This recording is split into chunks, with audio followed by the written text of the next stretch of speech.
السلام علیکم لسنرز، آج سے میں صابر حسین راجپوت کی اسٹوریز کی سیریز شروع کر رہی ہوں۔ مجھے امید ہے کہ آپ کو ضرور پسند آئے گی۔ اس سلسلے کی پہلی کہانی پیش خدمت ہے، آئیے سنتے ہیں۔ اس دن ہم 10-12 دوستوں نے شکار کا پروگرام بنایا۔ ہمارے ساتھ ہمارے کتے بھی تھے۔ ہم شکار کو نکلے تو کہیں دور ایسی جگہ نکل جانے کا ارادہ کیا جہاں غاریں زیادہ ہوں اور جہاں ہم پہلے کبھی نہ گئے ہوں۔ ہم ان غاروں میں شکار کھیلنا چاہتے تھے۔ ہم چلتے گئے اور بہت دور ایک ویرانے میں نکل گئے۔ ہمارے سامنے مٹی کے ٹیلے دیواروں کی طرح کھڑے تھے۔ ان کے دامن میں چھوٹی چھوٹی ڈھیریوں کی طرح ٹیکریاں تھیں۔ ان سے کچھ دور ادھر جہاں کئی اور درخت تھے، وہاں بڑھ کا بھی ایک درخت تھا۔ ہم شکار سے پہلے کھانے سے فارغ ہونے بیٹھ گئے۔ گاؤں سے نکلے ہمیں 3-4 گھنٹے گزر گئے تھے۔ سب نے اپنے اپنے پراٹھے، انڈے اور جو کچھ کوئی لایا تھا چادر پر ڈھیر کیا اور کھانے بیٹھ گئے۔ کتوں کو کھلا چھوڑ دیا۔ کتے ادھر ادھر بکھر گئے۔ ہم کھانے سے فارغ ہوئے ہی تھے کہ ایک لڑکے نے ٹیلے کی طرف اشارہ کر کے کہا، وہ دیکھو، کتے کہیں سے کھوپڑی نکال لائے ہیں۔ ہم نے ادھر دیکھا۔ ہمارا خیال تھا کہ کسی جانور کی کھوپڑی ہوگی، لیکن وہ کسی انسان کی کھوپڑی تھی۔ پرانی معلوم ہوتی تھی، اس پر کھال یا گوشت نہیں تھا۔ ہمارے 2 کتے اس کے ساتھ اس طرح کھیل رہے تھے جس طرح چھوٹے چھوٹے بچے گیند یا فٹ بال کے ساتھ کھیلتے ہیں۔ ہم سب ڈر گئے۔ آپ جانتے ہیں کہ ہم لوگ یعنی مسلمان قبرستان کی کتنی عزت کرتے ہیں۔ قبرستان میں کسی پرانی اور تباہ شدہ قبر سے کوئی انسانی ہڈی ننگی ہو جائے تو ہم اسے احترام سے دفن کر دیتے ہیں اور فاتحہ پڑھتے ہیں۔ ہم نے دوڑ کر کتوں کو ہٹایا، لیکن کھوپڑی کا کوئی ہاتھ نہیں لگاتا تھا۔ ہم نے ادھر ادھر دیکھا، ہر طرف کھڈ نالے اور اونچی نیچی زمین تھی۔ دور دور تک کوئی آبادی نہیں تھی، کوئی قبرستان نہیں تھا، کوئی راستہ بھی قریب سے نہیں گزرتا تھا۔ اس زمانے میں آبادی بہت کم تھی۔ اس ویرانے میں جہاں سے انسانوں کا گزر نہیں ہوا کرتا تھا، ایک خشک انسانی کھوپڑی دیکھ کر ہمارے حواس ٹھکانے نہ رہے۔ ڈر یہ تھا کہ ہمارے کتوں نے کسی مرے ہوئے انسان کی توہین کر دی تھی۔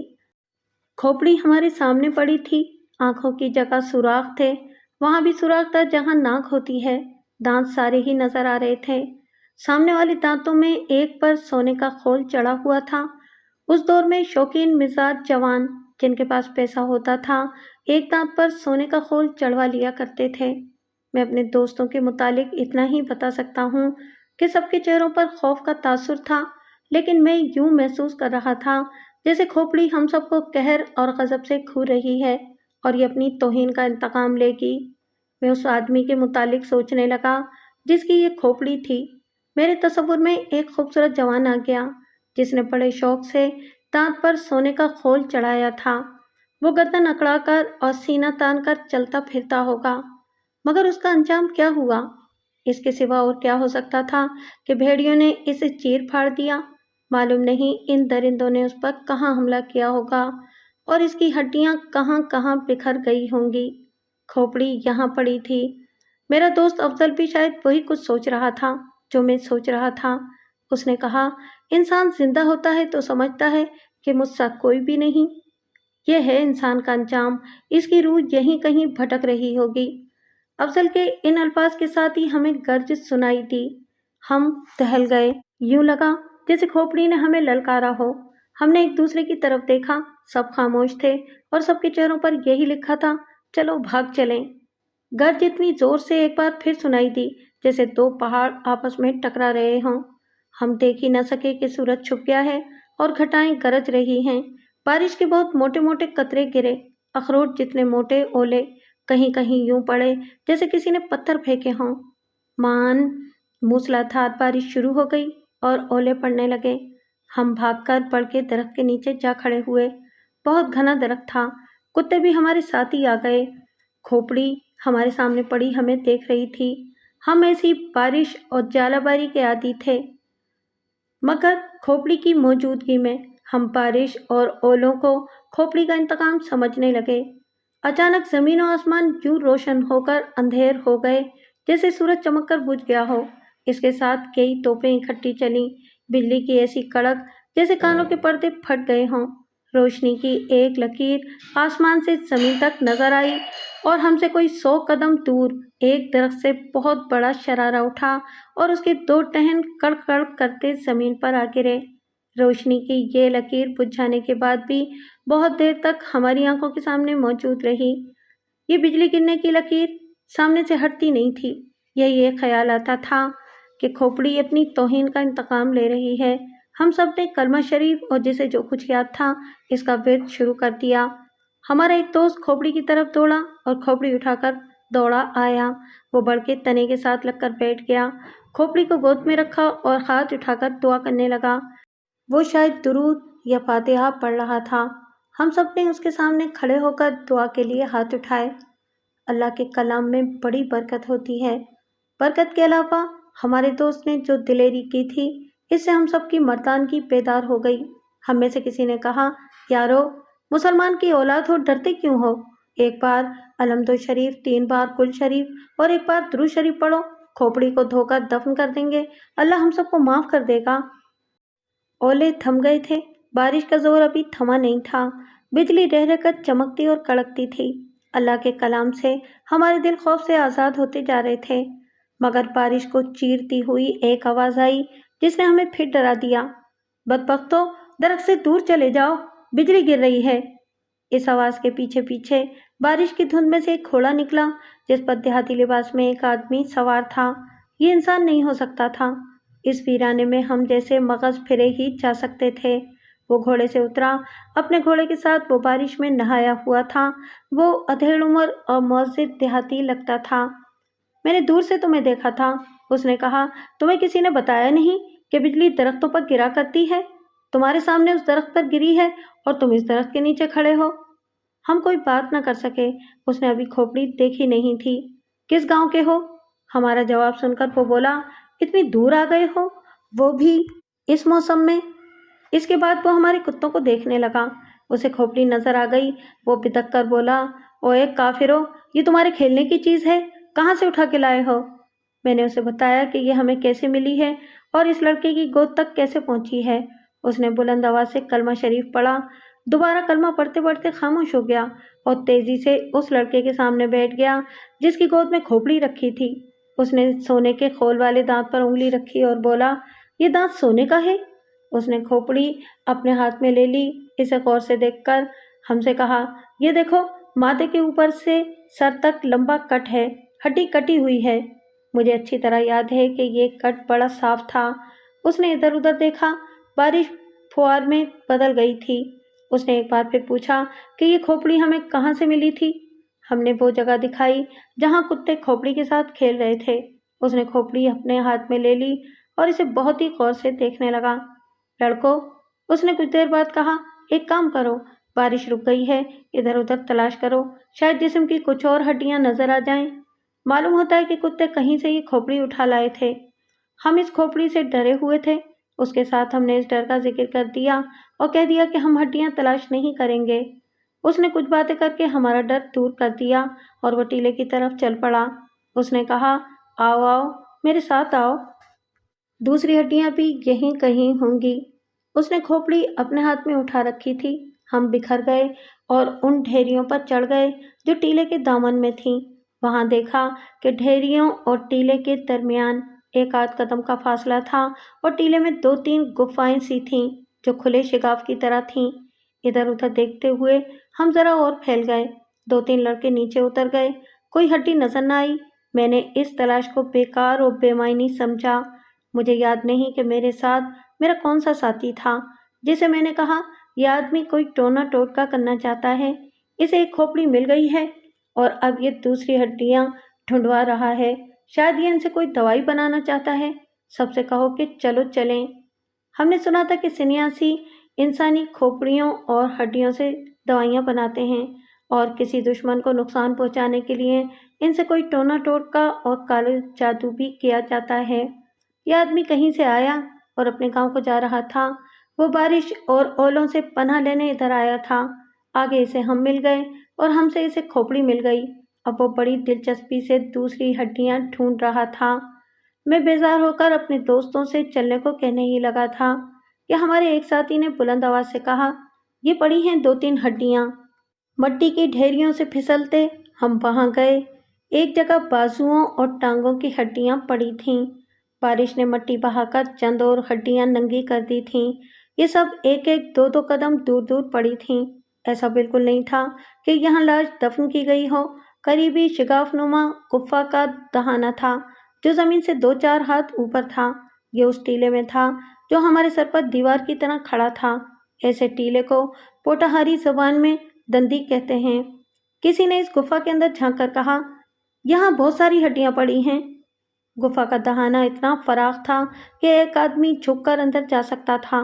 बाहर की रोशनी से नजर आता था कि अंदर से गुफा खासी फराख और इसकी छत ऊंची है। वो आदमी फौरन अंदर चला गया। शहबाज खान ने मेरा बाजू पकड़ा और अंदर चलने को कहा।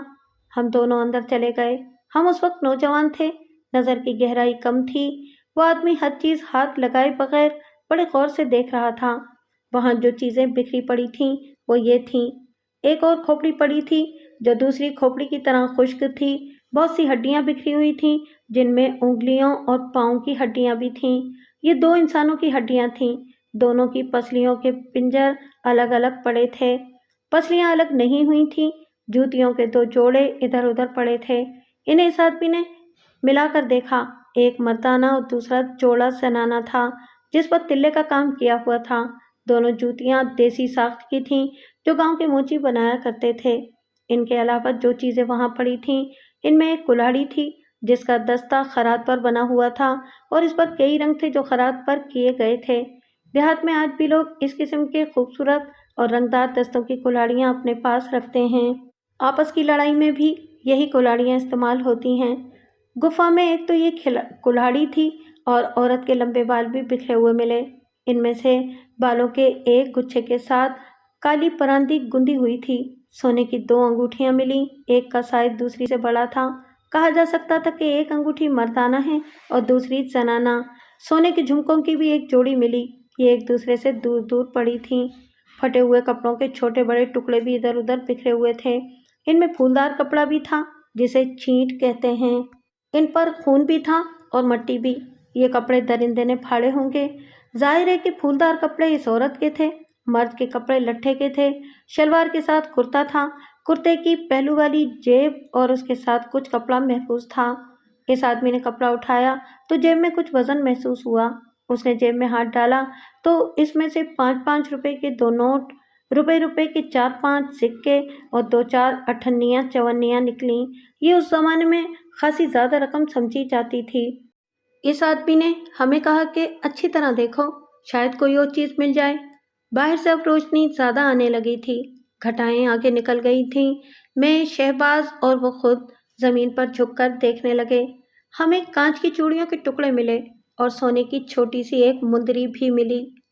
ये छोटा सा एक रिंग होता है जो उस जमाने में बाज शौकीन मिजाज मर्द कानों में पहना करते थे। ऐसे आदमियों की तादाद खासी कम होती थी। इस आदमी ने ये तमाम चीजें एक जगह रख दी। हम यही समझ रहे थे कि सोने की ये चीजें ये शख्स उठा ले जाने की कोशिश करेगा और किसी तरह हमें यहाँ से चलता करेगा। मैंने इरादा कर लिया कि इसे ऐसी हरकत नहीं करने देंगे, मगर मैंने देखा कि वो इन चीजों को देख रहा था और उसके आंसू बह रहे थे। उसने बाहर से लाई हुई खोपड़ी अंदर वाली खोपड़ी के साथ रख दी। इसके साथ ही इसकी हिचकियां निकलने लगीं। उसने पगड़ी का पिछला पल्लू अपनी आंखों पर रख लिया और वो बच्चों की तरह बिलक बिलक कर रोने लगा। ये हमारे लिए मुअम्मा था, बड़ा ही खौफनाक मुअम्मा। हम उसे देखते रहे। गुफ के दहाने के बाहर हमारे दोस्त भी देख रहे थे। उम्र के लिहाज से हम इस आदमी से बहुत छोटे थे। इसे तसल्ली दिलासा देने से भी हम हिचकिचाते थे।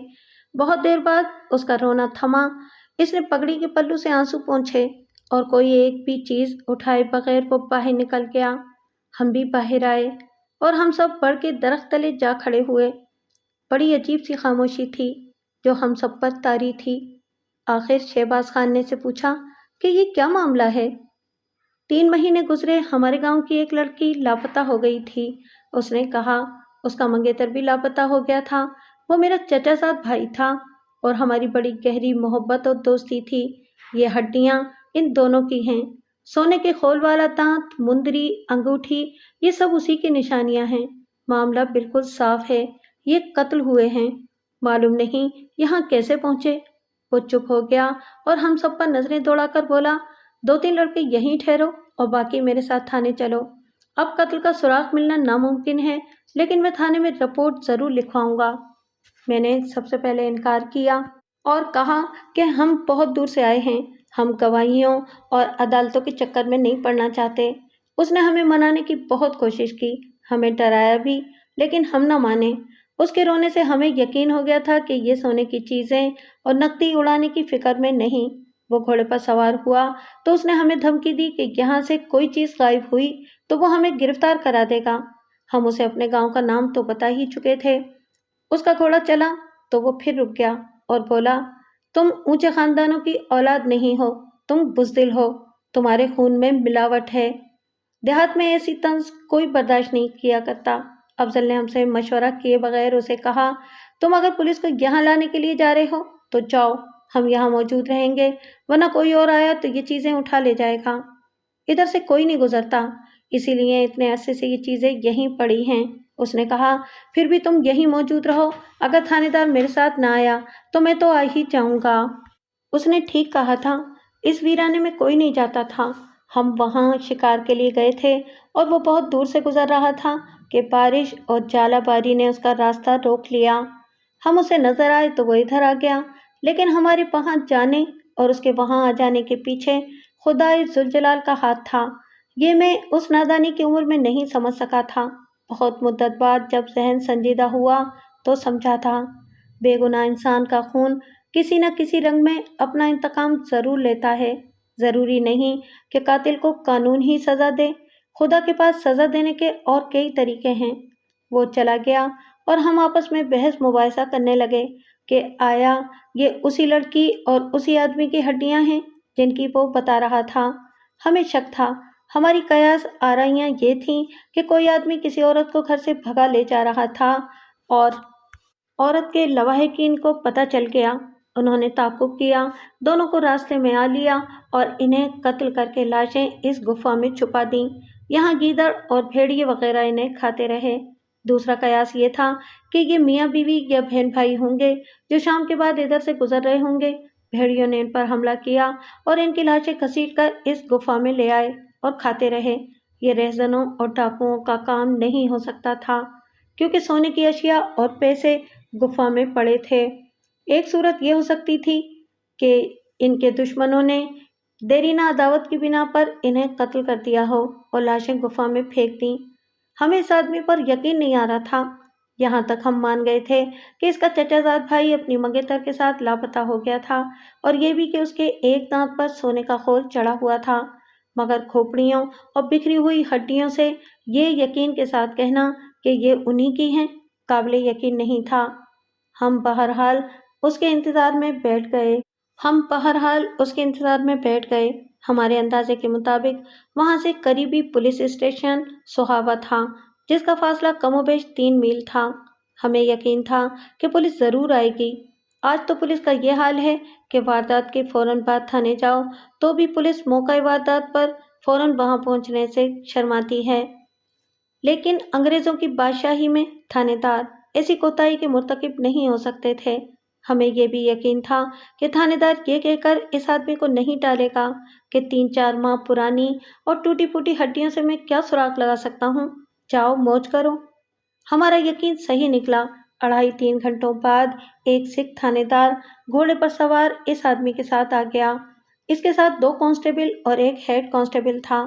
हेड कांस्टेबल को हम अच्छी तरह जानते थे।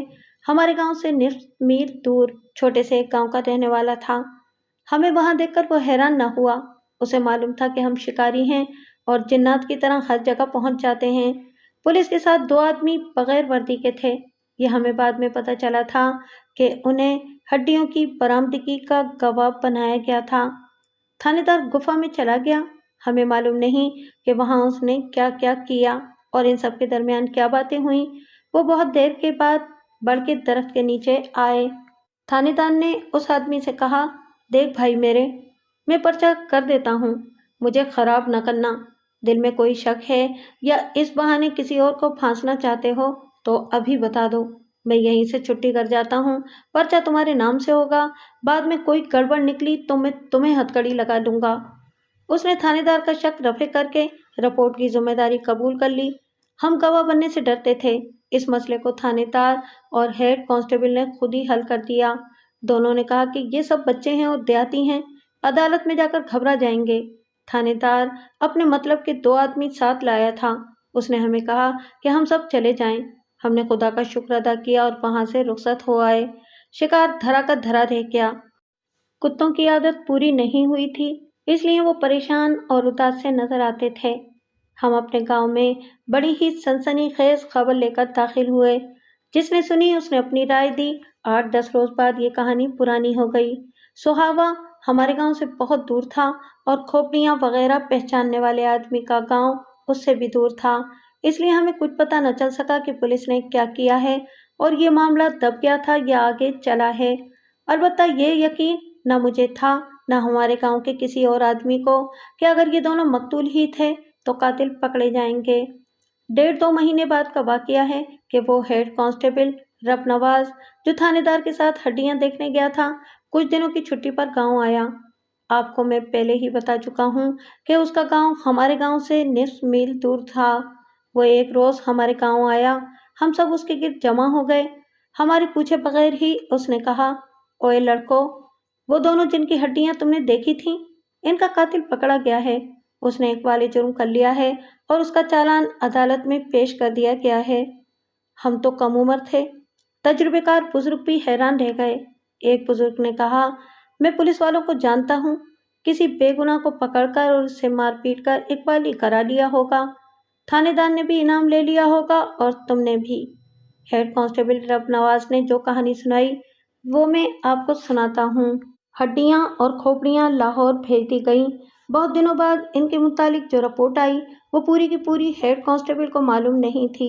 उसने जो मोटी मोटी बातें बताईं वो ये थी कि दोनों खोपड़ियों के ऊपर एक एक कट था।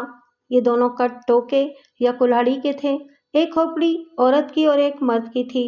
औरत की खोपड़ी की आंखों के दरमियान और नाक वाले सुराख के ऊपर भी एक कट था जो कुल्हाड़ी या टोके का लिखा गया था। थाने में इन दोनों की गुमशुदगी की रिपोर्ट नहीं लिखवाई गई थी। वो लोग देहाती थे और वो जमाना पसमानदगी का था। इसके अलावा जवान लड़की का मामला था। वो मंगेतर के साथ घर से गई थी। कत्ल का किसी को शुबा नहीं था, इसलिए रिपोर्ट ना लिखवाई गई कि अपनी बेइज्जती होगी। जिसने नहीं सुना वो भी सुन लेगा। मंगेतर का चचाजाद भाई जो पुलिस को हड्डियों वाली गुफा में लाया था, उसी रोज गांव जाकर दोनों के लवाहिकीन को थाने बुला लाया था। खोपड़ियां भी लाहौर भेजने के लिए बंद नहीं की गई थीं। दोनों के लवाहिकीन को वो अशिया दिखाई गईं जो गुफा से बरामद हुई थीं। लड़की वालों ने लड़की की अशिया पहचान ली। सबसे ज्यादा पहचान वाली चीज इसकी शलवार कमीज के टुकड़े थे। ऐसे कपड़े रुपए पैसे वाले घरानों की लड़कियां पहना करती थीं। ये घराना अच्छी जमींदारी और ऊंची जात का घराना था। लड़की का परांदा, झुमके, जूती और अंगूठी ने भी पहचान में आसानी पैदा की। मर्द के लवाहिकीन ने भी कह दिया कि ये इनका बेटा था। सोने के खोल वाला दांत, कुल्हाड़ी, कान की मुंदरी और सोने की अंगूठी ने पहचान में मदद दी, लेकिन तस्दीक चांदी की एक मोटी अंगूठी ने की जो हमें गुफा में नजर नहीं आई थी। ये पुलिस ने बारीकी से गुफा की तलाशी ली तो कहीं पड़ी मिली थी। ये ऊपर से हमवार थी और उस पर ये अल्फाज कंदा थे, या अली मुश्किल कुशा। इसके लवाहिकीन ने ये अंगूठी फौरन पहचान ली। कुल्हाड़ी के दस्ते पर तीर का छोटा सा निशान खुदा हुआ था जो मरने वाले के भाई ने पहचाना। ये उसने चाकू की नोक से बनाया था। सोने की दोनों अंगूठियों से यकीन और पुख्ता हो गया कि ये मंगेतर थे। उस जमाने में देहात में अंगूठियां आज की तरह दिलकश डिजाइनों वाली नहीं होती थीं। मर्दाना और जनाना अंगूठियों का एक ही डिजाइन होता था और इनके ऊपर लाल रंग होता था। पुलिस को गुफा से एक और चीज मिली थी। ये एक ताबीज था जो चमड़े में मड़ा हुआ था।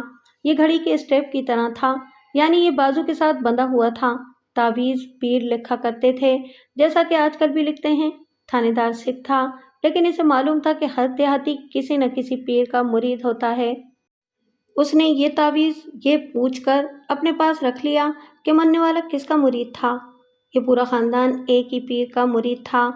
हेड कांस्टेबल रब नवाज ने बताया کہ جب مرد کے لواحقین نے اس کی اشیاء پہچان کر یہ یقین دلا دیا کہ یہ ان کا بیٹا تھا تو انہوں نے ہنگامہ برپا کر دیا۔ تھانے دار سے کہنے لگے کہ اسے لڑکی والوں نے قتل کرایا ہے۔ تھانے میں لڑکی کے 2 نوجوان بھائی اور باپ موجود تھے۔ ان کی غیرت جوش میں آ گئی، انہوں نے تھانے میں ہی لاٹھیاں سیدھی کر لیں۔ وہ کہتے تھے کہ اس بے غیرت خاندان کا لڑکا ان کی بیٹی کو ورغلا کر لے گیا تھا۔ اس نے یہ بھی خیال نہ کیا کہ ان کی منگنی ہو چکی ہے۔ پولیس نے دونوں پارٹیوں کو ڈرا دھمکا کر الگ الگ بٹھا دیا، لیکن ان کے انداز بتاتے تھے کہ گاؤں میں جا کر ان میں کشت و خون ہوگا۔ تھانے دار نے دونوں پارٹیوں کے جوان آدمیوں کو تھانے میں پابند کر لیا اور ان کے بزرگوں سے کہا کہ وہ ان کی ضمانت لینا چاہتا ہے کہ یہ دنگا فساد نہیں کریں گے، ورنہ سب کو تفتیش ختم ہونے تک حوالات میں بند کر دیا جائے گا۔ دونوں نے منت سماجت شروع کر دی اور تھانے دار نے اسی کو ضمانت سمجھ لیا۔ تھانے دار نے دونوں پارٹیوں سے جو بیان لیے ان سے یہ پتہ چلا کہ مرنے والے لڑکے اور لڑکی کی منگنی 1 سال پہلے ہوئی تھی۔ شادی کا دن ابھی مقرر نہیں ہوا تھا۔ لڑکے والے دن مقرر کرنے پر زور دیتے رہتے تھے اور لڑکی والے کوئی نہ کوئی بہانہ کر کے ٹال رہے تھے۔ ایک روز ہڈیاں برآمد ہونے سے 3 مہینے پہلے لڑکی لاپتہ ہو گئی، رات کو غائب ہوئی تھی۔ اس کا منگیتر بھی اسی رات غائب ہوا تھا۔ تھانے دار نے پوچھا کہ لڑکی الگ کمرے میں سوئی تھی؟ وہ رات کو اٹھی اور باہر نکل گئی تو گھر کے کسی فرد کو پتہ نہ چلا؟ اس رات سارا گاؤں جاگ رہا تھا۔ تھانے دار کو جواب ملا، گاؤں کے صرف بچے یا کوئی مریض سویا ہوگا، باقی سب لوگ تماشا دیکھ رہے تھے۔ آج کل اس تماشے کا رواج ختم ہو گیا ہے۔ کسی کی شادی ہوتی تھی تو سوانگیے بلائے جاتے تھے، ان میں مسخرے بھی ہوتے تھے اور نہایت سریلی اور بلند آواز والے گویے بھی۔ آدھی رات تک مسخرے اپنا رنگ جماتے اور اس کے بعد گویے ہیر رانجھے، پورن بھگت، سونی مہیوال وغیرہ میں سے کوئی ایک ڈرامہ منظوم پیش کرتے تھے۔ ان کا کوئی اسٹیج نہیں ہوتا تھا۔ گاؤں کے اندر میدان میں وہ محفل جماتے اور لوگ ارد گرد جمع ہو جاتے تھے، منڈیروں پر، درختوں کے ٹہنوں پر، اور جدھر نظر جاتی تھی تماشائی دکھائی دیتے تھے۔ سوانگیے اس قدر خوشل خان ہوتے تھے کہ رات گزر جاتی، تماشائی آنکھ نہیں جھپکتے تھے۔ تماشائی ایک دوسرے سے بڑھ چڑھ کر پیسے دیتے تھے۔ گاؤں گاؤں میں خبر پہنچ جاتی تھی کہ فلاں گاؤں میں فلاں رات سوانگیوں کا تماشا ہے۔ جہاں تک خبر پہنچتی تھی وہاں سے تماشائی پہنچ جاتے تھے۔ جس رات لڑکی اور اس کا منگیتر غائب ہوئے اس رات ان کے گاؤں میں سوانگیوں کا تماشا تھا اور دوسرے گاؤں سے بھی تماشائی آئے ہوئے تھے۔ اس گاؤں کے گھر خالی ہو گئے تھے۔ تماشا گاؤں سے باہر میدان میں تھا۔ لڑکی اور لڑکے نے اس سے فائدہ اٹھایا اور نکل گئے۔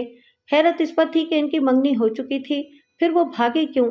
تھانے دار نے یہ معلوم کرنے کی بہت کوشش کی کہ ہو سکتا ہے کہ منگنی توڑ دی گئی ہو، مگر دونوں فریق کہتے تھے کہ منگنی توڑی نہیں گئی تھی، شادی میں لڑکی والوں کی طرف سے دیر ہو رہی تھی۔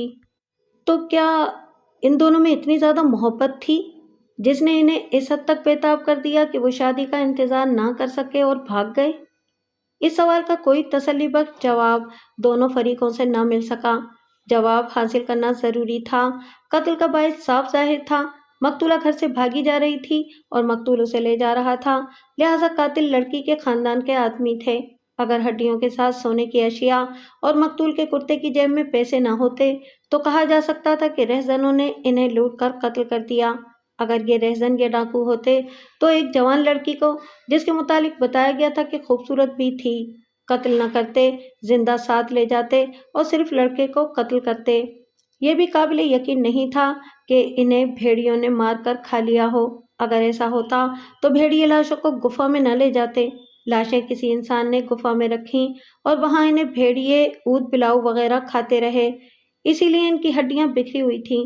قابل یقین یہی تھا کہ انہیں لڑکی کے خاندان کے 2-3 آدمیوں نے راستے میں کہیں قتل کیا اور لاشیں راستے سے دور ایسے ویرانے میں ایک گفا میں رکھائے جہاں انہیں کوئی نہیں دیکھ سکتا تھا۔ یہ محض اتفاق تھا کہ ہم وہاں شکار کو جاتے رک گئے اور مقتول کا چچا زاد بھائی بارش اور ژالہ باری سے پناہ لینے اور ہمیں دیکھ کر وہاں آ گیا، ورنہ قاتل اپنا جرم چھپانے میں کامیاب تھے۔ ہیڈ کانسٹیبل ڈب نواز نے بتایا کہ یہ تو گاؤں کے مخبروں سے خفیہ طور پر معلوم کرنا تھا کہ لڑکی اور اس کے منگیتر میں کیا اتنی زیادہ محبت تھی، اور یہ بھی کہ چال چلن کے لحاظ سے لڑکی اور اس کا منگیتر کیسے تھے۔ گاؤں میں ایک مخبر چوکیدار تھا جس کے متعلق گاؤں والے بھی جانتے تھے کہ سرکاری آدمی ہے، اس لیے مخبری ضرور کرتا ہے۔ گاؤں والوں کو یہ معلوم نہیں تھا کہ ان کے گاؤں میں 2-3 ایسے آدمی ہیں جن پر وہ بہت اعتماد کرتے ہیں اور انہیں بھلا مانس سمجھتے ہیں، جبکہ وہ پولیس کے مخبر ہیں اور گاؤں کی کوئی بات اس سے چھپی ہوئی نہیں۔ سب سے پہلا شک لڑکی کے بھائیوں پر تھا۔ تھانے دار نے انہیں گھر جانے کی مہلت نہ دی، ایک بھائی کو الگ لے گیا۔ ہیڈ کانسٹیبل ڈرب نواز اس کے ساتھ تھا۔ اس کے کہنے کے مطابق تھانے دار نے اس بھائی پر کوئی زیادتی نہ کی، البتہ اس پر جس طرح سوال کیے اور اس کے جوابوں میں سے جس طرح سوال نکالتا رہا، یہ اس نوجوان دیہاتی کے لیے بڑا ہی تکلیف دہ طریقہ تھا۔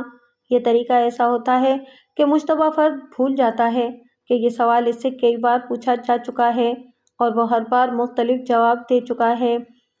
یہی حال اس بھائی کا ہو رہا تھا، لیکن وہ ایک اپنی بے گناہی کا ایسا ثبوت پیش کر رہا تھا جو قابل یقین لگتا تھا۔ وہ بار بار کہہ رہا تھا کہ اس رات گاؤں میں سوانگیوں کا تماشا تھا اور وہ اپنے بھائی کے ساتھ سب سے آگے چارپائی پر بیٹھا ہوا تھا۔ اسی چارپائی پہ نمبردار اور سفید پوش بھی بیٹھے ہوئے تھے۔ اس نے بتایا کہ ان سرکاری اہلکاروں کے علاوہ سوانگیے بھی اور سارا گاؤں بھی گواہ ہے کہ یہ دونوں بھائی ساری رات اسی چارپائی پر بیٹھے تماشا دیکھتے رہے۔ یہ چونکہ سب سے اونچی ذات کے افراد تھے، اس لیے انہیں چارپائی پر آگے بٹھایا گیا تھا۔ اس بھائی کو باہر بھیج کر دوسرے بھائی کو بلایا گیا۔ ہیڈ کانسٹیبل نے بتایا کہ رات آدھی گزر گئی تھی۔ سکھ تھانے دار پوری طرح تھک گیا تھا، لیکن وہ تفتیش کو ٹال نہیں رہا تھا۔ اس نے دوسرے بھائی پر سوالوں کی صورت میں حملہ کر دیا۔ تھانے دار اور ہیڈ کانسٹیبل یہ دیکھ رہے تھے کہ اس بھائی کا بیان اپنے بھائی کے بیان سے کتنا مختلف ہے اور کہاں کہاں دونوں میں اختلاف ہے، مگر اہم باتوں میں کوئی اختلاف نظر نہیں آ رہا تھا۔ اس بھائی نے یہاں تک کہہ دیا کہ ہم دونوں بھائیوں کو اور ہمارے خاندان کے ان تمام آدمیوں کو جو تھانے میں اس وقت موجود ہیں یہیں بٹھائے رکھیں اور گاؤں میں جا کر ہر کسی سے پوچھیں کہ اس رات ہم دونوں بھائی کہاں تھے۔ اگر گاؤں کا ایک بھی آدمی، نمبردار، چوکیدار اور سفید پوش یا ان میں سے کوئی بھی یہ کہتے کہ ہم دونوں بھائیوں میں سے کوئی ایک بھی صرف 1-2 منٹ کے لیے بھی تماشے سے اٹھ گیا تھا تو ہم دونوں پر قتل کا الزام لگا کر قید کر لیں۔ اور میں آپ کو یہ بھی بتا دوں کہ میرا خدا گواہ ہے کہ اپنی بہن کی ہڈیاں دیکھ کر مجھے خوشی ہوئی ہے۔ اس نے کہا اگر میں اسے کہیں زندہ دیکھ لیتا تو اسے اس طرح قتل کرتا کہ اس کی ہڈیاں بھی آپ کو نہ ملتی، کتوں کو کھلا دیتا۔ اس کے منہ سے یہ الفاظ نکل گئے، لاپتہ ہونے سے پہلے میں نے اسے مار مار کر بے ہوش کر دیا تھا۔ اگر ماں میرے پاؤں پر نہ گر پڑتی تو میں اسے جان سے مار دیتا۔ ہیڈ کانسٹیبل نے سنایا کہ اس آدمی کی زبان اپنے قابو میں نہیں رہی تھی۔ رات کا آخری پہر تھا، ایک تو نیند اس پر غالب آ رہی تھی، دوسرے تھانے دار نے اسے سوالوں کے چکر میں ایسا ڈالا تھا کہ وہ پوری طرح تھانے دار کے قبضے میں اسی طرح آ گیا تھا جس طرح کسی کو ہپنوٹائز کر لیا جاتا ہے۔ وہ غیرت کے جوش میں بھی آ گیا تھا۔ بہن کو تم نے کیوں مارا تھا اتنا؟ تھانے دار نے پوچھا۔ اس کا قصور کیا تھا؟ کیا غیرت والوں کی بیٹیاں یوں کیا کرتی ہیں؟ اس نے جواب دیا، ہم نے اس کی منگنی کر دی تھی۔ گھر سے بھاگنے سے کچھ دن پہلے مجھے اس کے منگیتر نے بتایا کہ میری بہن نے اسے ایک عورت کی زبانی یہ کہلا بھیجا ہے کہ میرے ساتھ شادی کرو گے تو پچھتاؤ گے، منگنی خود ہی توڑ لو، میں تمہارے ساتھ کبھی نہیں پھنسوں گی۔ پھر وہ اپنے منگیتر کے ساتھ کیوں گھر سے بھاگی؟ تھانے دار نے اسے پوچھا۔ اس کا جواب میرے دماغ میں نہیں آتا، اس نے جواب دیا۔ تم نے منگیتر کی بات پر فوراً یقین کر لیا تھا یا اس عورت سے پوچھا تھا جس کی زبانی تمہاری بہن نے منگیتر کو پیغام بھیجا تھا؟ پہلے تو مجھے منگیتر پر ہی غصہ آ گیا تھا کہ وہ جھوٹ بول رہا ہے، اس نے جواب دیا۔ اس نے کہا کہ میرا سن پیغام لائی تھی، اس سے پوچھ لو۔ میں اسی وقت میرا سن کے گھر چلا گیا، اس سے پوچھا تو اس نے بتا دیا اور یہ بھی بتایا کہ یہ پیغام پہنچانے کے اس نے میری بہن سے 8 آنے لیے تھے۔ میں نے گھر جا کر بہن کو الگ بلایا اور پوچھا، اس نے بھی جھوٹ نہیں بولا، صاف کہنے لگی کہ ہاں میں نے منگیتر کو یہ کہلا بھیجا ہے کہ میرے ساتھ شادی کرو گے تو پچھتاؤ گے۔ میں نے بہن کے منہ پر بڑی زور سے تمانچہ مارا۔ اس نے بڑے اطمینان سے کہا کہ کلہاڑی لو اور میرے جسم کے ٹکڑے کر دو، اس آدمی کے ساتھ شادی نہیں کروں گی۔ میں نے اسے کہا کہ تمہیں باپ اور بھائیوں کی عزت کا بھی پاس نہیں؟ اس نے کہا کہ تمہاری عزت کا پاس نہ ہوتا تو میں اسی کے ساتھ شادی کر لیتی۔ تمہاری عزت اسی میں ہے کہ منگنی توڑ دو۔ اگر تم نے مجھے اسی کے ساتھ ڈولی میں بٹھا دیا تو میں نہ باپ کی عزت رہنے دوں گی نہ بھائیوں کی۔ फिर मैंने उसे पीटना शुरू कर दिया। वो न चीखी न रोई। तुम गैरतमंद भाई हो, थानेदार ने उसे और ज़्यादा हवा देने के लिए कहा। इसीलिए मैं तुम्हारी बहन के मुतालिक कोई ऐसी वैसी बात नहीं पूछूंगा। तुम्हारी जगह मैं होता तो मैं अपनी बहन को उसी वक्त कत्ल कर देता। तुमने ये मालूम करने की कोशिश तो की होगी कि इसे इस मंगेतर से क्यों ऐसी नफरत थी। उसकी पसंद कुछ और होगी। हम लड़कियों की पसंद की शादियां करने वालों में से नहीं, उसने जवाब दिया। मेरे बाप ने कह दिया था कि ये उस जगह शादी नहीं करना चाहती तो जहर खाकर मर जाए। इसकी शादी उसी जगह होगी। बाप ने यह भी कह दिया था कि अब लड़के वाले दिन मुकर्रर करने के लिए कहें तो कोई दिन मुकर्रर कर देना। मैंने बहन के मंगेतर को तसल्ली दी और उसे कहा कि अब शादी का दिन मुकर्रर कर दिया जाएगा, लेकिन वो नाराज मालूम होता था। उसने कहा कि मैं सोचकर बताऊंगा। 5-6 रोज बाद बहन भी गायब हो गई और मंगेतर भी। इससे और कोई बात मालूम न हो सकी। मंगेतर के भी 2 भाई थाने में मौजूद थे।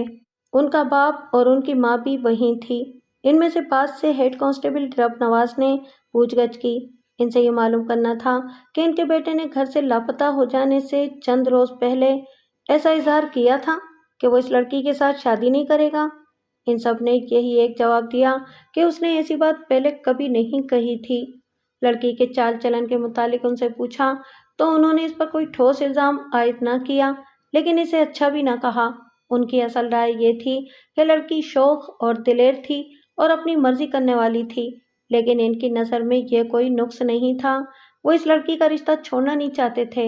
इनके बेटे ने इन्हें यह भी नहीं कहा था कि वो शादी का दिन मुकर्रर करें। पुलिस को जो मसला हैरान और परेशान कर रहा था वो ये था कि लड़की अपने भाई के बयान के मुताबिक मंगेतर को पसंद नहीं करती थी, मगर वो मंगेतर के साथ भाग गई। यही हो सकता था कि जिस आदमी की हड्डियां मिली वो लड़की का मंगेतर नहीं कोई और था। शनाख्त गलत हुई थी। अगर वो मंगेतर ही था तो लड़की उसके साथ क्यों गई, जिसे वो कबूल करने को तैयार ही नहीं थी। लड़की के दूसरे भाई, बाप और माँ से तस्दीक करा ली गई थी कि लड़की को भाई ने बहुत पीटा था और वजह वही थी जो भाई ने बताई थी। माँ बेटी हमराज होती हैं। माँ ने बताया था कि लड़की इस मंगेतर का नाम नहीं सुनना चाहती थी। मंगनी 1 साल पहले हुई थी। थानेदार ने माँ से पूछा, क्या मंगनी के रोज से ही वो मंगेतर को पसंद नहीं करती थी?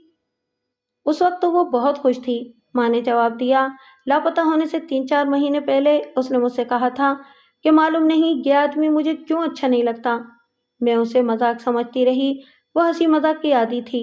इसके बाद उसने ये कहना शुरू कर दिया कि यह आदमी मुझे जहर लगता है। मैं इसे समझाती रही, लड़कियों की पसंद और नापसंद कोई नहीं देखा करता। एक रोज उसने अपने भाई से भी यही कह दिया। भाई ने बताया कि उसने अपने मंगेतर को यही कहला भेजा है। मैंने मीरा हसन को बुलाकर उसकी बहुत बेइज्जती की कि वो लड़की के कहने पर ऐसा पैगाम ले गई जिसने पूरे खानदान की इज्जत डबो दी है।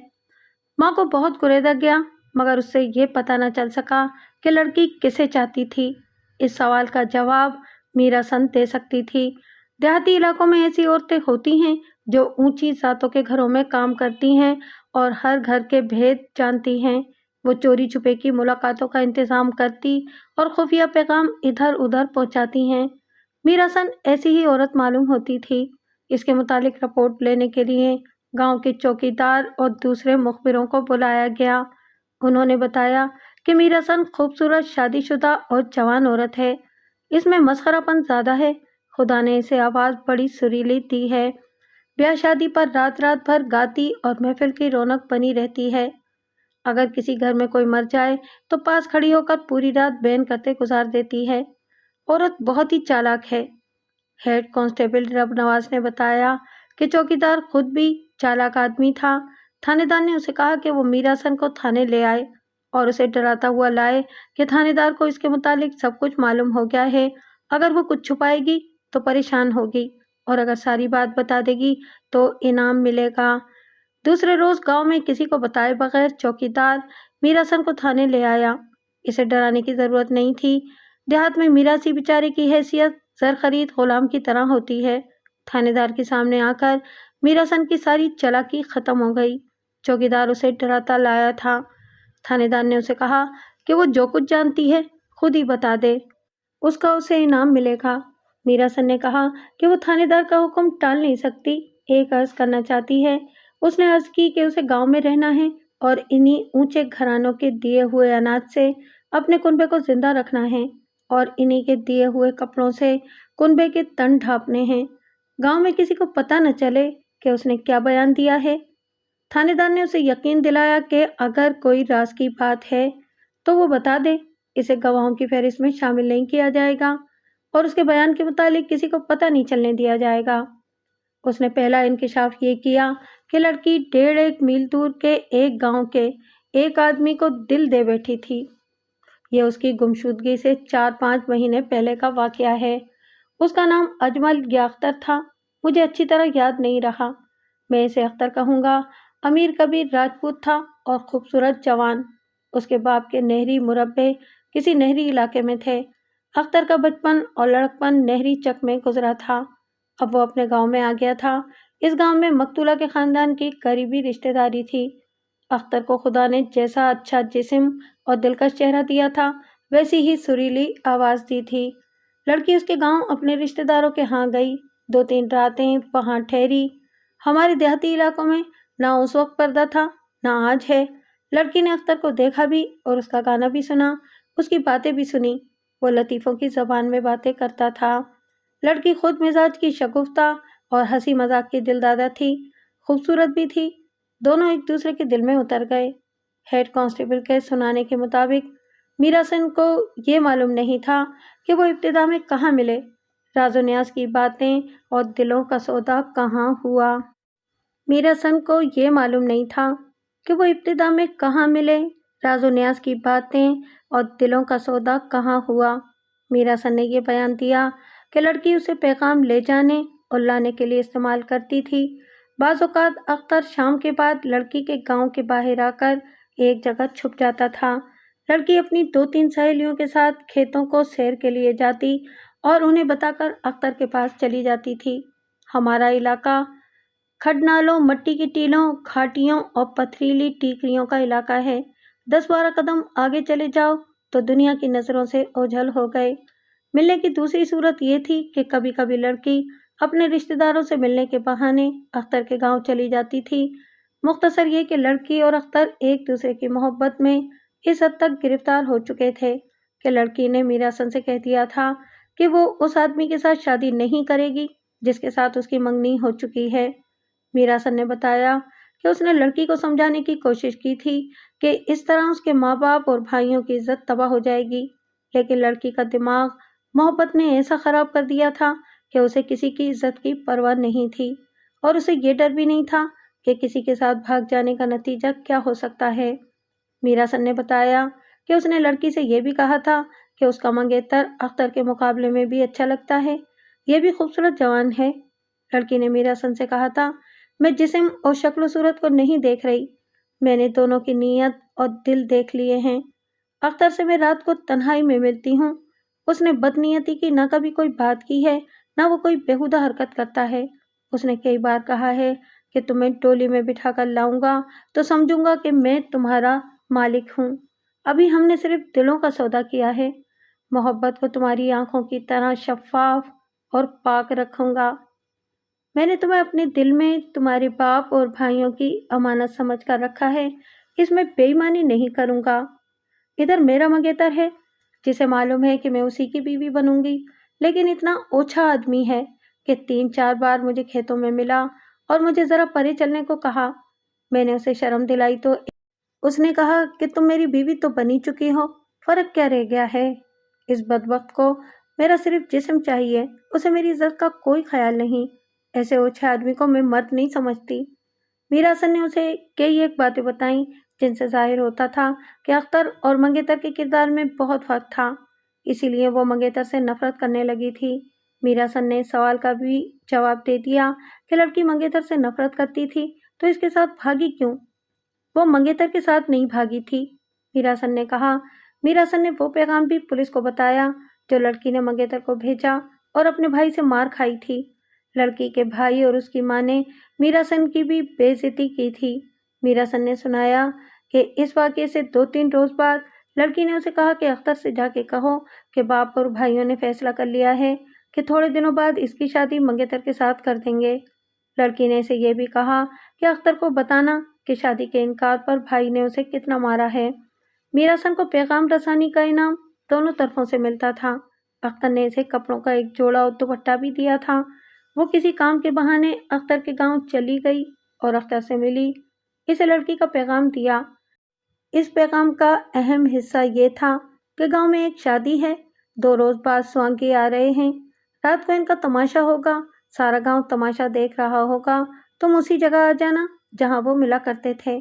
मीरासन मुझे बता देगी कि तुम आ गए हो, मैं फौरन आ जाऊंगी और वहीं भाग चलेंगे जहां तुमने कई बार कहा है कि जरूरत पड़ी तो चले जाएंगे। अगर तुम तैयार होकर ना आए और मुझे साथ ले जाने से डर गए तो मेरी शादी कर दी जाएगी और मैं ये समझकर कि तुम मर्द नहीं हो, जहर खाकर मर जाऊंगी। अख्तर ने जवाब दिया कि मैं आ जाऊंगा, तैयार रहना। घोड़ी ने कल ही बछड़ा दिया है, इसलिए पैदल आना पड़ेगा और पैदल ही जाएंगे। सबसे पहले हम एक गांव में पहुंच जाएंगे जहां मेरा एक जिगरी दोस्त रहता है, इसकी घोड़ी मिल जाएगी। अल्लाह मालिक है, तुम तैयार रहना। अख्तर ने ये खास तौर पर कहला भेजा, घर से एक भी पैसा या जेवर चोरी करके न लाना, मैं चोर नहीं कहलाना चाहता। मीरासन को मालूम नहीं था कि अख्तर उसे कहाँ ले जाना चाहता था। उसने बताया कि उन्होंने जो प्रोग्राम बनाया था वो बड़ी अच्छी तरह पूरा होता चला गया। स्वांगियों का तमाशा देखने के लिए सूरज गुरूब होते ही दूसरे गांव के तमाशाई आने लगे। अंधेरा गहरा हुआ तो स्वांगियों ने मसखरे मैदान में उतार दिए ताकि तमाशाई असल तमाशे के इंतजार में परेशान ना हो। गांव की सारी आबादी स्वांगियों के इर्द गिर्द जमीन पर, छतों और दरख्तों पर इकट्ठी हो गई। इस हुजूम में मीरासन नहीं थी, वो शादी वाले घर मसरूफ रही और जब स्वांगियों का तमाशा शुरू हुआ तो लोग उधर चले गए और मीरासन गांव से गायब हो गई। वो उसी जगह जा खड़ी हुई जहां अख्तर को आना था। अख्तर कुछ देर से आया। उसने मीरासन से कहा कि लड़की को भेज दो। उस वक्त लड़की स्वांगियों के तमाशे के करीब एक मकान की छत पर थी जहां बहुत सी औरतें थीं। लड़की मीरासन के इंतजार में औरतों के पीछे खड़ी थी। मीरासन आई तो उसके इशारे पर लड़की वहां से नीचे उतर गई। मीरासन भी चली गई। वो थोड़ी दूर तक लड़की के साथ जाना चाहती थी। हेड कांस्टेबल रब नवाज ने हमें सुनाया कि मीरासन ये सुनाते सुनाते कि वो लड़की के साथ कुछ दूर तक गई, खामोश हो गई और उसने अचानक आगे झुककर थानेदार के पांव पकड़ लिए, फिर हाथ जोड़कर कहा, मुझे क्या मालूम था कि लड़की कत्ल हो जाएगी। इस जुर्म में तो मैं भी शरीक हूँ। मेरे छोटे छोटे 2 बच्चे हैं। लड़की के भाइयों को पता चल गया तो मुझे और मेरे खामिद को कत्ल कर देंगे।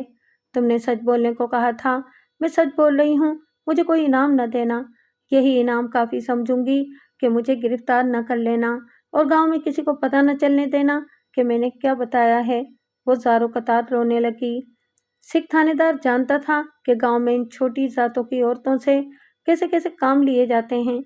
बड़ी जात वालों का हुक्म न माने तो भूखे मरें और मार खाएं, हुक्म मान लें तो इनकी ये हालत होती है जो इस मीरासन की हो रही थी। थानेदार ने उसे तसल्ली दी कि इसके मुतालिक किसी को कुछ नहीं बताया जाएगा। बाद में थानेदार ने ये वादा पूरा करके भी दिखा दिया।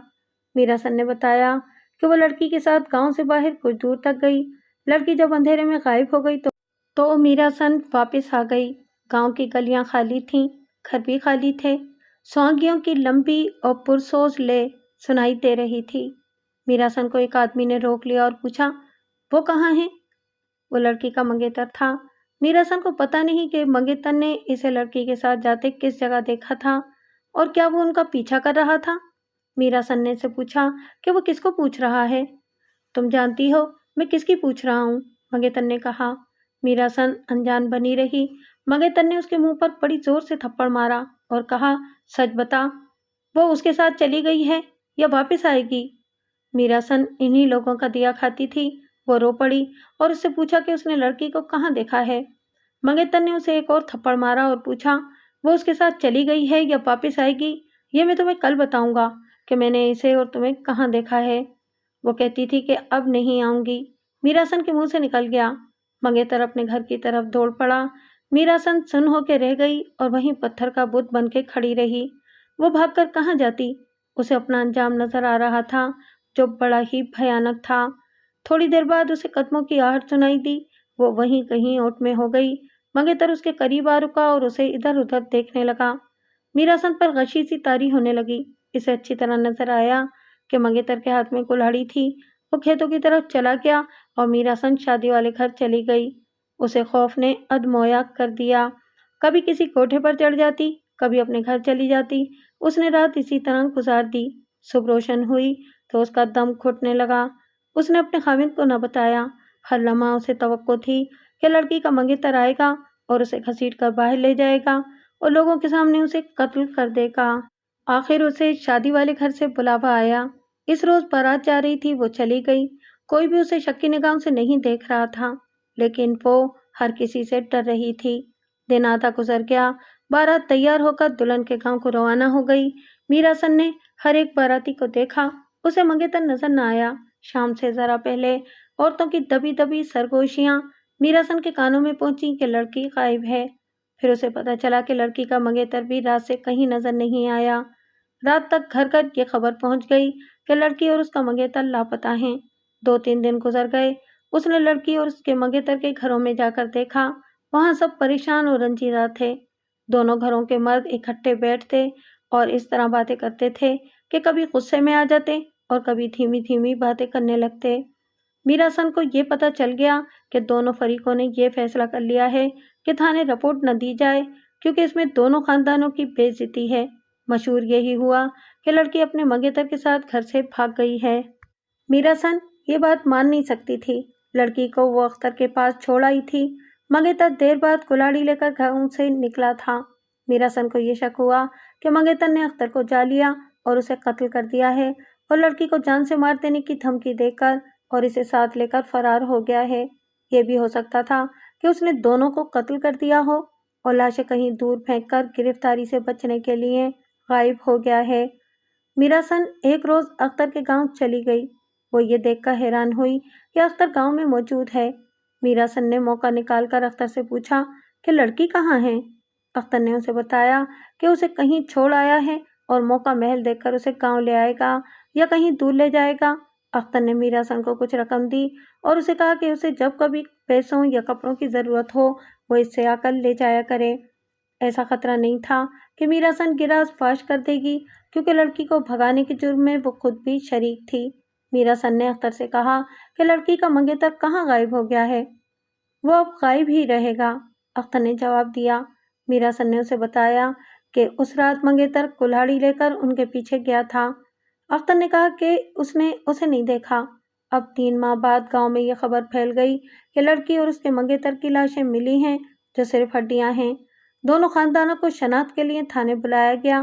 ہڈیاں لاہور بھیجی گئیں جو 4-5 روز بعد واپس آئیں۔ یہ وارثوں کے حوالے کی گئیں اور دفن ہو گئیں۔ تھانے دار نے میراسن کے ساتھ اپنا وعدہ یوں نبھایا کہ جو چوکیدار اسے ساتھ لایا تھا اسے دھمکی دی کہ اگر اس نے کسی کو بتایا کہ اس عورت کو تھانے بلایا گیا تھا تو اسے چوکیداری سے ہٹا کر حوالات میں بند کر دیا جائے گا۔ تھانے دار نے میراسن کو گاؤں بھجوا دیا اور اسی وقت اسسٹنٹ سب انسپکٹر، جسے ہمارے علاقے میں چھوٹا تھانے دار کہتے ہیں، اور ہیڈ کانسٹیبل کو 3-4 کانسٹیبلوں کے ساتھ اختر کے گاؤں اس حکم کے ساتھ بھیج دیا کہ اختر کو اس کے گھر کے تمام بالغ افراد، ماں باپ بہن بھائی کے ساتھ تھانے لے آئیں۔ یہ پولیس پارٹی اختر کے گاؤں گئی اور اس کے گھر جا بیٹھی۔ ہیڈ کانسٹیبل نے ہمیں سنایا کہ گھر والوں کے ساتھ کسی قسم کی بدتمیزی نہ کی گئی۔ نمبردار اسی خاندان کا تھا۔ اسے کہا کہ وہ اختر کو حاضر کرے۔ اس نے بتایا کہ اختر کو 1 مہینہ ہوا اپنی نہری زمین پر چلا گیا ہے۔ نمبردار سمیت گھر کے تمام بالغ افراد کو تھانے لے گئے۔ تھانے دار نے سب سے پہلے یہ کام کیا کہ اسسٹنٹ سب انسپکٹر کو 2 کانسٹیبلوں کے ساتھ نہری علاقے کے اس جگ کو روانہ کر دیا جہاں اختر گیا تھا۔ اختر کو تھانے لانا تھا۔ تھانے دار نے پہلے اختر کی ماں کو سب سے الگ کیا اور اسے کہا، تم عزت دار لوگ ہو، میں جو بات پوچھوں وہ بالکل سچ بتانا، جھوٹ بولو گی تو تم میں سے کوئی بھی تھانے سے باہر نہیں جا سکے گا۔ ظاہر ہے کہ ماں بہت پریشان ہوئی ہوگی۔ اس نے تھانے دار سے پوچھا کہ یہ معاملہ کیا ہے، لیکن تھانے دار نے اسے کہا کہ وہ اس کے سوالوں کا جواب دے۔ اس نے تھانے دار کے سوالوں کے جو جواب دیے، ان سے یہ پتہ چلا کہ اختر کی منگنی کہیں کی جا رہی تھی، لیکن اس نے انکار کر دیا تھا۔ بہت کوششوں کے بعد اس کے منہ سے اس لڑکی کا نام نکلا تھا۔ اس نے قسم کھا کر کہا تھا کہ وہ اس کے ساتھ شادی کرے گا۔ اسے بتایا گیا تھا کہ اس لڑکی کی منگنی ہو چکی ہے۔ اختر نے کہا تھا کہ وہ منگنی توڑوا دے گا۔ माँ ने इसकी भी तस्दीक कर दी कि लड़की मकतूला अख्तर से मिलती मिलाती थी। थानेदार ने अख्तर की माँ को लड़की के गांव में होने वाले स्वांगियों के तमाशे की रात याद दिलाकर पूछा कि अख्तर तमाशा देखने गया था। माँ ने जवाब दिया कि गया था। फिर पूछा कि वो वापस किस वक्त आया था। माँ ने बताया कि सुबह का भी अंधेरा था जब वो वापस आया था। हेड कांस्टेबल रब नवाज ने हमें सुनाया कि थानेदार ने ऐसा सवाल किया जैसे उसे खुदा से इशारा मिला हो। उसने पूछा, वो जब वापस आया उस वक्त तुम जाग रही थी, तुमने उसे देखा था? माँ ने जवाब दिया कि वो भैंस धोने के लिए उसके आगे चारा डाल रही थी। तुमने ये भी देखा था कि उसके कपड़े भीगे हुए हैं? थानेदार ने पूछा। माँ का जवाब सुने बगैर थानेदार ने जवाब दिया, या उसके कपड़े तुमने धोए थे? तुमने उससे पूछा था कि कपड़े कहाँ से खराब कर लाया है? वो माँ थी। अपने बेटे के मुतालिक वो समझने लगी कि कोई खतरनाक गड़बड़ है। उसने जवाब देने की बजाय थानेदार से पूछा, मेरे बेटे ने क्या किया था? उसके हाथ से कोई मारा गया है? नहीं मेरी बहन, थानेदार ने हंसकर कहा, वो बेचारा किसी को क्या कत्ल करेगा? उसने तो एक आदमी को कत्ल होने से बचाया था। 2 आदमी कुल्हाड़ियों से लड़ पड़े थे। तुम्हारा बेटा दरमियान में आ गया तो उसके कपड़ों पर खून गिरा था। मैं इस खून की बात कर रहा हूँ। उसके कपड़े भीगे हुए थे। माँ ने इत्मीनान का सांस लेकर कहा। उसने दूसरे कपड़े मांगे और कहने लगा कि रास्ते में पानी में गिर पड़ा था। मैंने उसे चादर और कुर्ता दिया। उसके उतरे हुए कपड़े धोने लगी तो उसकी शलवार पर खून के 3-4 धब्बे देखे। मैंने उससे पूछा कि इसे कहीं चोट आई है? उसने कहा कि घुटने से जरा सा खून निकला था। थानेदार यही सुनना चाहता था। बाद में उसने बताया कि उसे यकीन नहीं आ रहा था कि कातिल अख्तर है। वो मंगेतर का कातिल हो सकता था, मगर लड़की को किसने कत्ल किया? थानेदार ने शक की बिना पर अख्तर की माँ से बड़ी उस्तादी और अपनाइयत से उसके मुंह से बातें निकलवा ली थीं। उसे ये तो मालूम था कि जहाँ कुल्हाड़ियाँ चली हैं वहाँ खून उड़ा और कपड़ों पर पड़ा होगा। उसने अख्तर की माँ से कहलवा लिया कि अख्तर के कपड़ों पर खून था। माँ को बाहर बिठाकर थानेदार ने अख्तर के कुनबे के तमाम अफराद से पूछगछ की। इनसे कोई नई बात मालूम न हुई सिवाय इसके कि अख्तर हर वक्त उदास रहने लगा था, बोलता भी कम था। सब इसके लिए परेशान रहते थे। किसी को मालूम नहीं था कि वजह क्या है। पूछते थे तो बताता नहीं था। आखिर उसकी माँ ने उसके बाप को बता दिया कि अख्तर इस लड़की के साथ शादी करना चाहता था जो अपने मंगेतर के साथ भाग गई है। अख्तर को जब बाप ने गुस्से से समझाने की कोशिश की तो वो अपनी नहरी जमीन पर चला गया। थानेदार ने इन सबको रात के वक्त गांव जाने की इजाज़त दे दी। दूसरे दिन थानेदार ने हेड कांस्टेबल रब नवाज और 2-3 कांस्टेबलों को साथ लिया और अख्तर के गांव चला गया।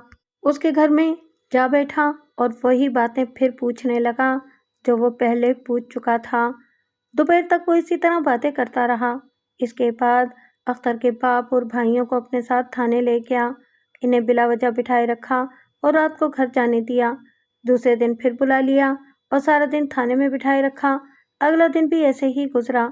शाम को असिस्टेंट सब इंस्पेक्टर अख्तर को लेकर आ गया। इसे गिरफ्तार करके नहीं लाया गया था। वो जब थाने में आया उस वक्त उसका बाप, भाई और शायद चच्चे और ताए थाने में मौजूद थे। थानेदार ने अख्तर को उनके साथ बिठा दिया।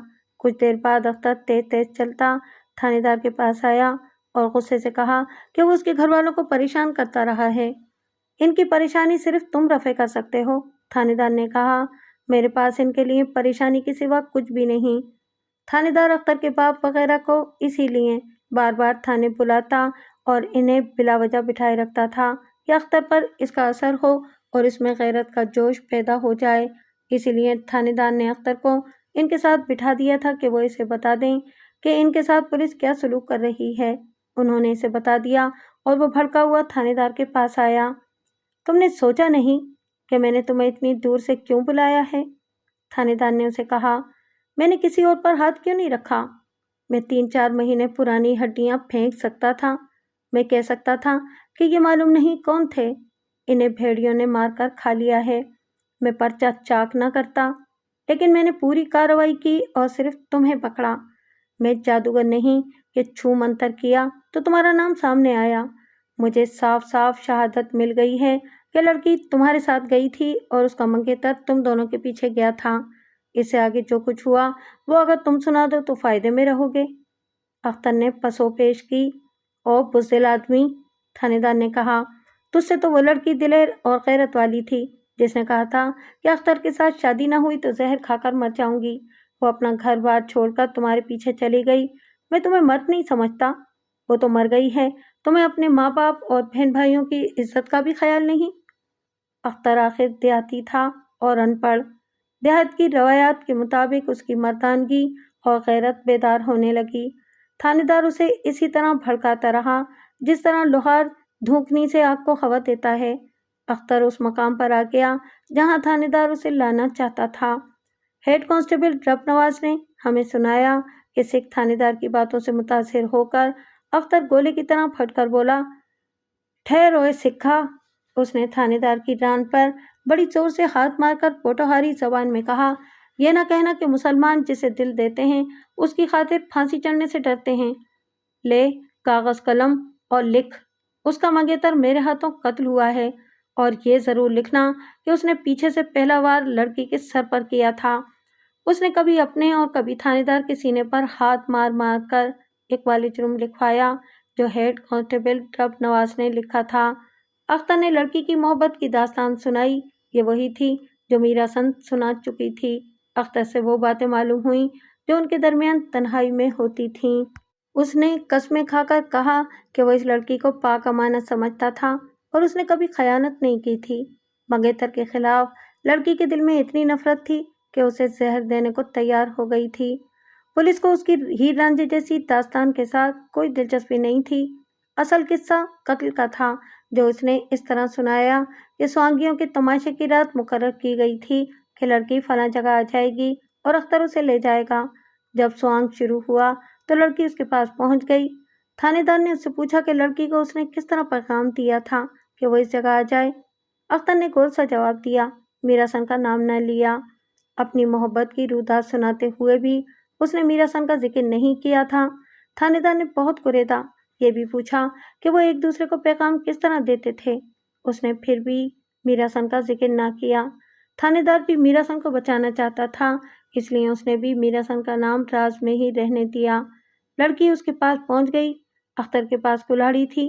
وہ پیدل چل پڑے اور تیز چلے۔ اختر نے محسوس کیا جیسے دور ان کے پیچھے کوئی آ رہا ہے۔ وہ اور تیز ہو گئے۔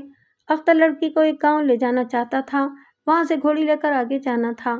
اس کا ارادہ یہ تھا کہ جہلم سے گاڑی میں سوار ہو کر اپنی نہری زمین پر چلا جائے گا اور لڑکی کے ساتھ نکاح پڑھا کر اپنے اور لڑکی کے ماں باپ کو اطلاع دے دے گا۔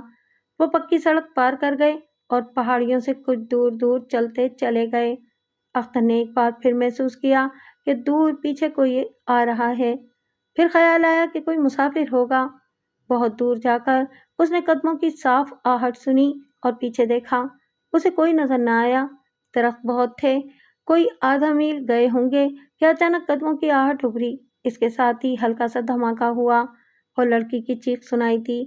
چاند پہاڑیوں سے اٹھتا آ رہا تھا، اس لیے کچھ روشنی تھی۔ اختر نے دیکھا کہ ایک آدمی تھا جس کے ہاتھ میں کلاڑی تھی۔ اس نے لڑکی کے سر پر کلاڑی ماری تھی۔ لڑکی گر رہی تھی۔ اس آدمی نے لڑکی پر دوسرا وار کیا جو لڑکی کے شاید منہ پر لگا۔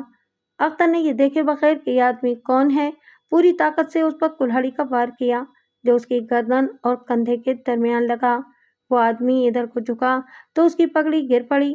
اختر نے اس کے سر پر کلاڑی ماری۔ وار اتنا طاقتور تھا کہ کلاڑی کا بلیڈ کھوپڑی میں پھنس گیا۔ وہ آدمی گرا۔ اختر کو لڑکی کی فکر تھی۔ اسے دیکھا، اٹھانے کی کوشش کی، لیکن وہ مر چکی تھی۔ اختر کی جیب میں ماچس تھی۔ وہ سگریٹ پیتا تھا۔ ماچس جلا کر دیکھا، وہ آدمی لڑکی کا منگیتر تھا۔ وہی شاید ان کے تعاقب میں آ رہا تھا۔ معلوم نہیں اس نے اتنی دور آ کر حملہ کیوں کیا۔ وہ شاید یہ توقع لیے ہوئے تھا کہ دونوں کو قتل کر دے گا، اس لیے دور ویرانے میں قتل کیا جائے۔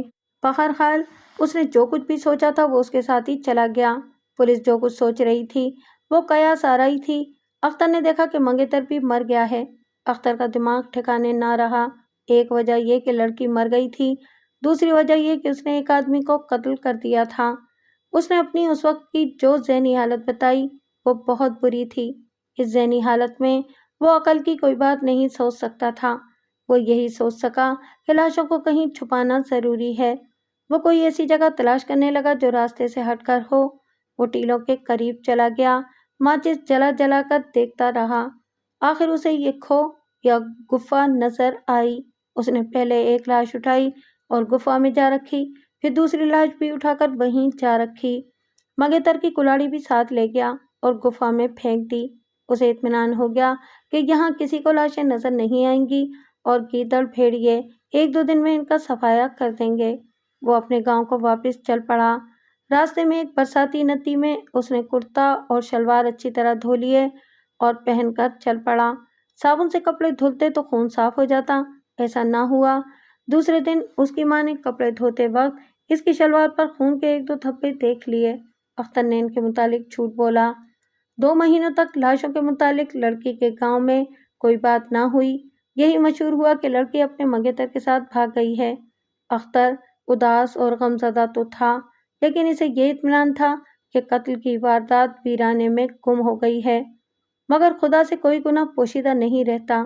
ادھر ہم اتفاق سے شکار کے لیے وہاں جا پہنچے اور ہمیں دیکھ کر مقتول کا چچا زاد بھائی جالہ باری سے بچنے کے لیے ہمارے پاس آ گیا۔ ہمارے ایک کتے نے ایک کھوپڑی باہر نکال لی۔ اس کے فوراً بعد بجلی کڑکی اور اولے شروع ہوئے تھے۔ ہم ڈر گئے تھے کہ کھوپڑی اپنی توہین کا انتقام لے رہی ہے۔ یہ لڑکی کے منگیتر کی کھوپڑی تھی۔ اس پر جو کٹ تھا وہ اختر کی کلاڑی کا تھا۔ اس کھوپڑی نے ہم سے تو نہیں، اختر سے انتقام لے لیا۔ اسے عمر قید کی سزا ہوئی تھی۔ ہیڈ کانسٹیبل ڈرب نواز نے بعد میں ہمیں بتایا تھا کہ مقدمے میں شہادت اور ثبوت کے جو خلا تھے وہ تھانے دار نے جھوٹے گواہوں سے پر کیے تھے۔ اختر کا وکیل ایک ہندو تھا۔ اس نے یہ موقف اختیار کیا تھا کہ اختر نے اپنی حفاظت خود اختیاری میں مقتول پر کلاڑی کا وار کیا تھا، لیکن سرکاری وکیل نے یہ موقف ثابت نہ ہونے دیا۔